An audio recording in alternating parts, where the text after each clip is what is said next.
Joining us right now is Newsweek's senior Washington correspondent and MSNBC political analyst, my friend Howard Fineman. Yeah, you and I have been together for 400 years. And a chief political columnist for the Politico, which is a brand new hot political organ in this world. You like that word, organ? Not in that. Politico. It's really a great political organ. It's made a lot of noise this election. Roger Simon, who's a pro, who's written fabulous books like Showtime and God, I love those books. You're the one who there's new battleground states. Before we get to all these battleground state stuff, I want to get to one simple number here. According to our latest poll out this morning, Barack Obama 49, John McCain 43. Is that a solid lead? I mean, I've seen presidential elections like 2000, I guess other years, 76, 60, that have been really close. Last time around was pretty close. Is that a solid lead, 6 points? Howard first. Well, it's not insurmountable by any means because the Obama candidacy is so new and different.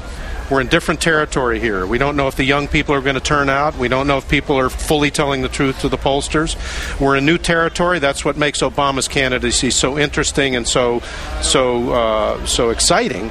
But it's also what makes it hard to predict. And I don't think it's insurmountable by any means. But the fact that he's been in the lead consistently for months and months and months, anywhere from 3 points to 6 or 7 points, that shows that it is a lead. And were the election to be held today, this minute, he would probably win. Roger, what do you make of this lead? Is this a solid lead that we can look at and say, because history shows that a month before an election, you can generally see who's winning?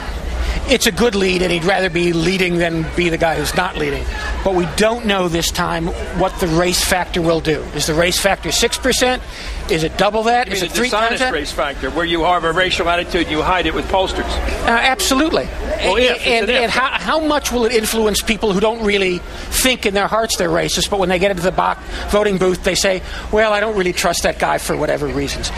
The number that's really impressive, however, that really makes the Obama people far more confident than they want to admit to, is the Electoral College. Okay, let's take a look. Let's run this and you respond. These are numbers that have to impress people who have paid attention to politics over the years. These are red states right now that voted last time for President Bush.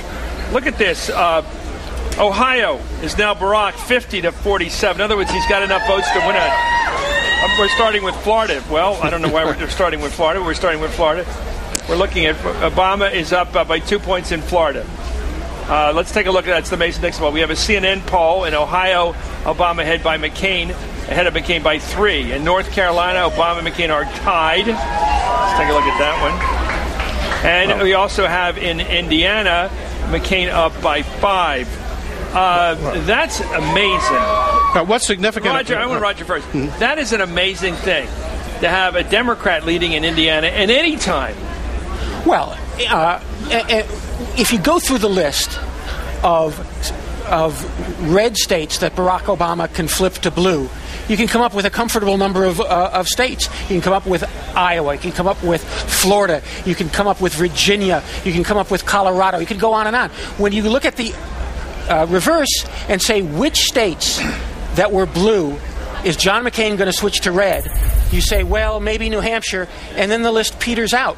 Yeah, but the point is that this battle in the Electoral College is being fought on John McCain's turf. In other words, Barack is taking it to McCain. If you look at the list of toss-up states, whether it's Virginia, North Carolina, Colorado, Nevada, Indiana, and Ohio, Florida, those are toss-up states that all have been, for the most part, Republican states. And the fact that they're toss-ups now means that the battle is being waged by Barack Obama on the other side of the 50-yard line. Back to if you're John McCain tonight at this debate, you have to begin to roll back these aggressions by Barack Obama.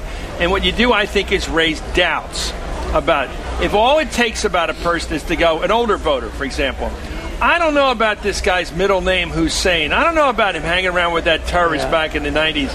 I don't know about these foreign contributions. Just put it together. Make them a little foreign. You don't think that's what they're doing? I think that's what the campaign is doing. I think that's what Sarah Palin will continue doing. I think that's what the commercials will continue doing. I think it's crazy for John McCain to go out and be an attack dog tonight. I think people are panicked about this economy. They don't want to see an attack. I think it's the wrong venue. It's a town hall. It's disrespectful to the audience. People want to see some leadership tonight. They want to see the John McCain. You're saying that the context of living in an environment where we've lost 5,000 points in a year in the Dow Jones, 500 points again today. We're like one of those frogs in a pot where the heat keeps going up to boiling, and we say another 5 points, another 5 points. And also, as you point out, in a room where there's a lot of voters, independent voters, who may not have decided where they stand. They don't like negative politics. He doesn't want to get booed on stage tonight. People want to see the McCain they liked in 2000. He was authentic. He was likable. Is he running? And he was not excessively partisan. Is that guy running? We haven't seen him lately. Yeah. Howard, is that guy still running? Well, the thing is, let's put it in context here. The Dow Jones dropped another 500 points today, 5 or 6 or 7%. The new deficit figures came out for the federal government from Senator Kent Conrad. We're talking about $500 billion, setting a record. It's as though we're a ship on a stormy sea, and we don't want to see the officers fighting with each other on deck. We want to see somebody who's calm and in control. Now, the difference is McCain is saying, I will steer the ship pretty much the way George Bush did it in terms of basic philosophy. What you heard David Axelrod say here is that method, that route is not going to work anymore. We need to change.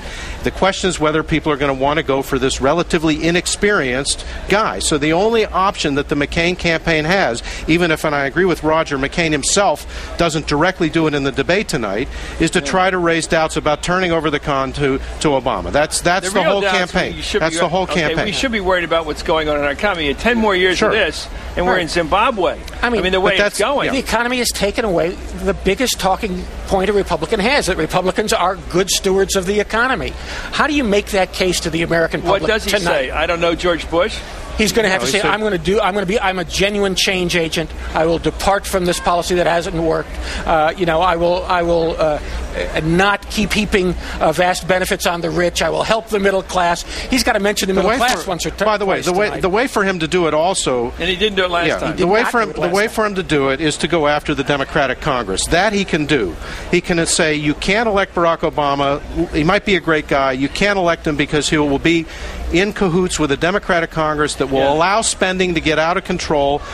One thing you can say about me, John McCain can say about himself, is that I have a record of trying to control spending. That's the best argument he has to make. Maybe the only argument, and it's the best one. Hey, at bad times like this, it may be a little too subtle. Anyway, thank you, Howard Fineman.